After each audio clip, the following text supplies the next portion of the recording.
Welcome to the EQ Video Tip. I'm your host, Eric Forsetter. As always, thank you for watching another edition of the EQ Video Tip. Before we jump in, let's review the goals of EQ Video Tip.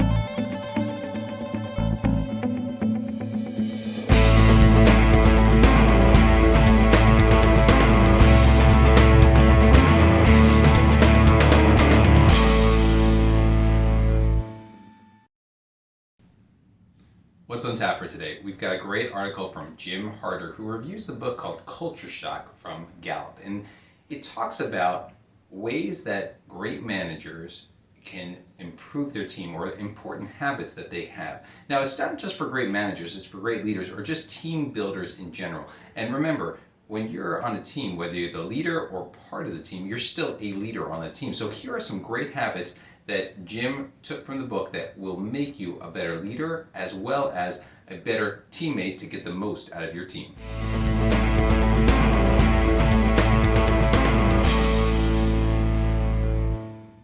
Tip number 1, recognize and appreciate the work of your coworkers or your team.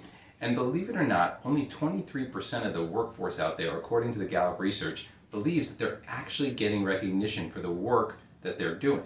So if we took a moment and said, hey, great job, or hey, that was a fantastic presentation, or thank you for the extra effort you put in here, we might actually get people to be more engaged. And people who are getting the recognition actually become more engaged in their work. So if you're part of that 77% who does not get the recognition you feel you rightly deserve, make sure you're thanking other teammates, and it's okay to ask your manager how you're doing on this to get that appraisal. And make sure if a manager, or you are a manager or a leader, that you are giving out those types of appreciation for the recent work they're doing.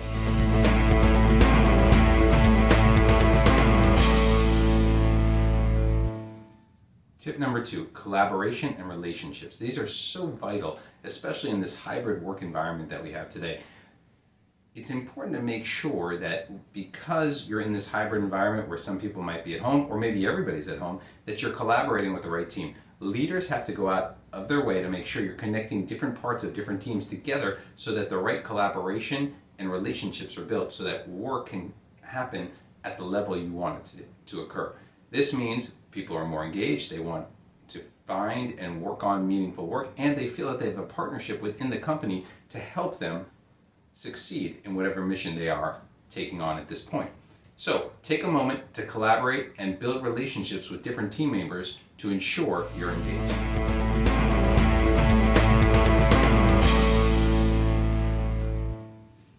Tip number 3, make sure you're setting current goals and priorities at work, especially with people who are younger in the workforce. Make sure they understand the goals for the week, the month, and for the year, and that you're checking in periodically on how the team is measuring against them and how they're measuring against their own individual goals as well. In doing so, you give the person an opportunity to understand what they're doing well and what they're not doing well as the opportunity to understand what needs improvement and what it means to be engaged within the workforce. Take a moment and, of course, set current goals as well as long-term ones, and make sure that you're reviewing them weekly.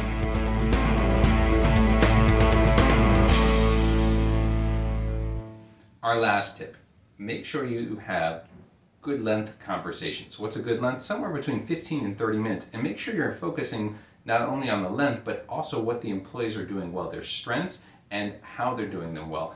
Take time to really understand what they're doing on a week-to-week basis. In doing so, in a frequent manner, it gives the employee an opportunity to feel the impact, to feel that they actually are cared about by their manager or by their leader as well. Because if you give that kind of feedback, it will actually give you time for that person to work on little things one at a time, as opposed to waiting 3 weeks or a month or 2 between meetings. This allows things to build up as well as bad habits to occur. So take time to have meaningful 15 to 30 minute conversations where you're highlighting both the positives and maybe tweaking a few of the things that they need to work on as well.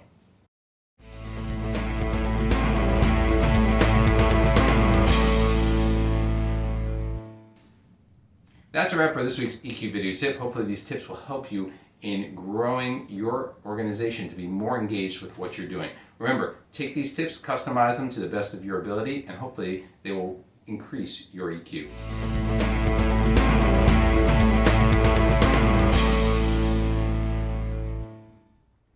So that concludes our EQ video tip for today. Try incorporating some of these tips into your daily routine. But remember, use what works best for you and personalize it for yourself.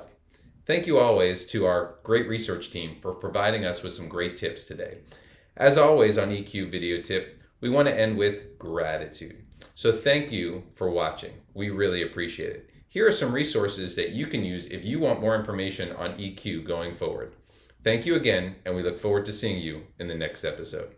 Thank you.